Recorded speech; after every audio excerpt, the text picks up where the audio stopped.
Hey everyone, and welcome to the Tim Pierson Home Sales Team Market Advisor video for April 2020. Obviously right now all the news is about the coronavirus and its impact on people's lives and the economy, and we hope that you and your loved ones are safe and are healthy. In this episode, I'm going to talk about a variety of really important things, including mortgage deferrals and forbearance that many mortgage companies are offering, and why you have to be extremely careful about this. I'm then going to cover the condition of the real estate market overall, and then what's happening locally, and last finish with my recommendations for those of you that are considering buying or selling real estate in the near future. Our goals are to help you use real estate to achieve your long-term personal and financial goals. And we are in an interesting situation where you have to be really careful about that. So let's talk about mortgage forbearance. Tim, I heard you can stop paying your mortgage for 6 months. Is this true? Well, this is actually true in some cases. However, you have to do it the right way and read the fine print. What is not clear is what are the consequences of doing this, right? I had my first client who called his bank to ask for forbearance, and the lender said, yes, you don't have to pay us for 6 months. We'll tack it on the end. And he thought, great. But then he decided, you know what? I prefer to move instead of doing the forbearance, and he called me. Now, this buyer was very well qualified and actually could have bought a home in cash if he wanted to, but the lender saw the forbearance on his record. It had only been like a week, and he said, I'm not sure I'm going to be able to give him a loan. We are in new territory here. Historically, if you had a forbearance or a loan modification on your credit record, the financial world would look at it in the same light as a short sale or a foreclosure, which would prohibit you from getting a new loan for up to 2 years. Now, this lender said that this was the first time he had seen this on a credit report, and it was entitled something unique along the lines of natural disaster. And he said it interestingly didn't affect the credit score negatively, but it was interpreted as a big red flag, and the underwriters would not fund the loan because they were concerned that they would not be able to sell it. Now, the reality is that it will probably take months for lenders to determine how this is going to be viewed. But my point to you is don't go asking for this without really thinking about it. It's possible that it could negatively affect your ability to get a loan in the future, house, car, or potentially a job if that interview process looks at your credit report. We just don't know. What we do know is that this was designed for homeowners in a financial pinch that may have lost a job or been furloughed who would have potentially not been able to make their payments. It will allow them to keep their home. But it's being talked about like it's available to anyone, and it seems like it may be. And hey, I thought about it as well. I may have done it if I wasn't refinancing right now to take advantage of lower rates. But it's not a mortgage holiday. If you still have your job, be thankful. If you're able to make your payments, keep making them. I strongly recommend that you keep paying and really be careful before taking a forbearance, even if it's offered to you. That's just a little PSA from Tim to make sure that your future is well taken care of. Second, I want to talk about how the real estate industry as a whole is changing. You may have seen that some major companies are doing massive layoffs. Redfin, just a nationwide firm, laid off 40% of their workforce. Compass, a major firm, just had a massive layoff as well. These are both relatively new companies based on systems and models that they hope will work instead of individual clients and the people that work for them. And their models haven't accounted for this coronavirus, and they're struggling. And we consider ourselves very fortunate that we still have many great clients that continue to generate 95% of our business by referral. We are focused on you and your needs, not based on the bottom line of the company. And now more than ever is a time where we want to help our clients make great real estate decisions and be the trusted advisor to you and the people that you care about. These are the times where a lot of money is gained or lost. So if there's someone that you know that is thinking about buying or selling, please introduce them to us so we can be sure that they receive excellent care through the process. Now, the government is still seeing real estate as an essential service. So we are still listing and showing homes although the process looks very different now than it did a few months ago. And our first priority is to keep our clients, homeowners, and our own family safe.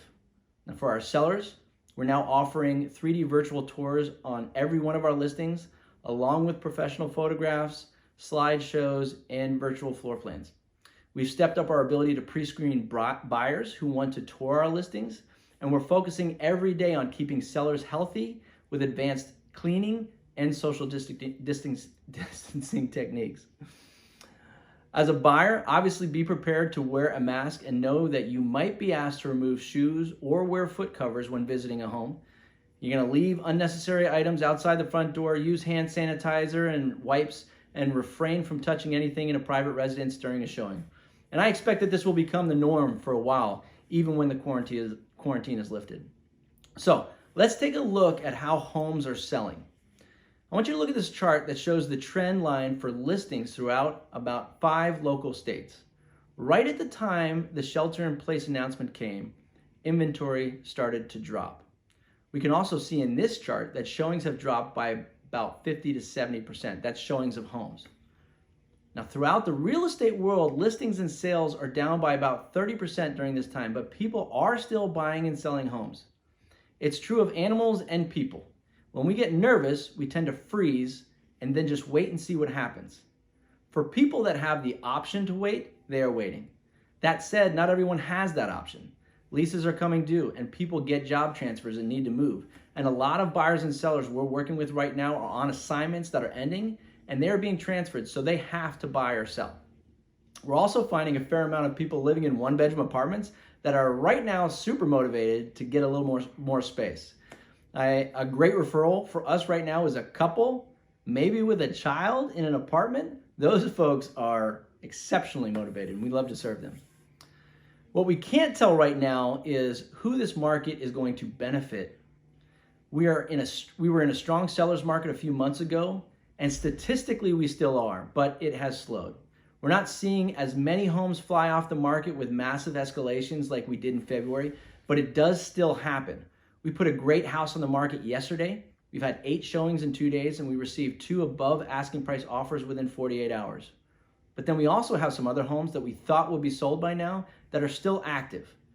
It's just a different market, and there's no new normal yet. We don't see prices decreasing at this point, but I have had buyers decide to put their purchase on hold because they were furloughed for a month or had a temporary reduction in pay. Fortunately, in the DC area, the economy is primarily financed by the government, and we don't think that's going to shut down, but we'll see. So I expect that we will, in this area, outperform the country as we come out of the quarantine. I do expect that we will be in a recession in the first and second quarters, and I think that's going to hurt a lot of people throughout other parts of the country.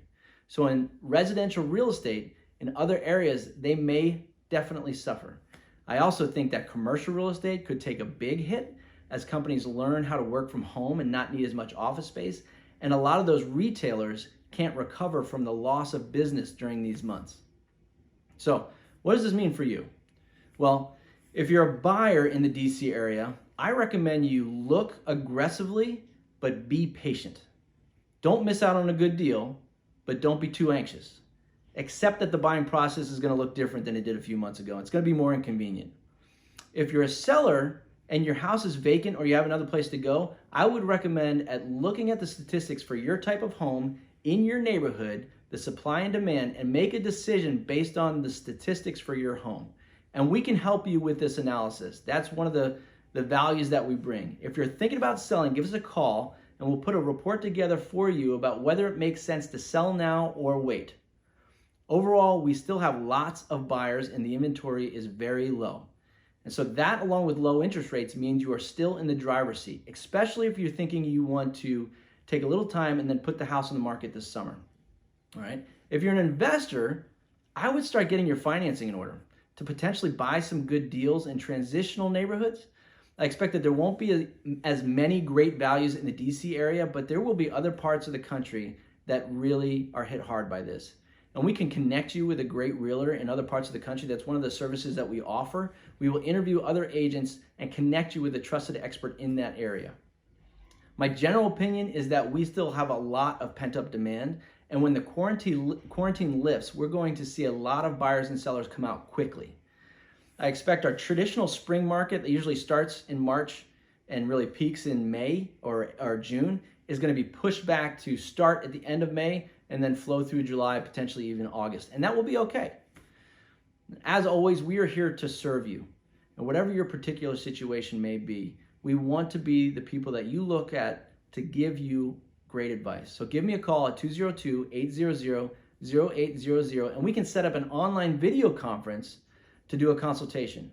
We'll be in our homes, you'll be in your homes, we'll be able to share screens, do a video chat. It's easy, it's free, and it will allow us to create a plan to put you in the best possible position to buy or sell whenever you're ready. Okay, that's what I've got for right now. Until next month, let's keep all of those affected by the coronavirus in our prayers. As I said a few weeks ago on our Facebook Live, we will get through this as a country. It's a crisis that draws people together and forces them to help others and be selfless. It's good for us to be reminded of how precious life is and how relationships are more important than work.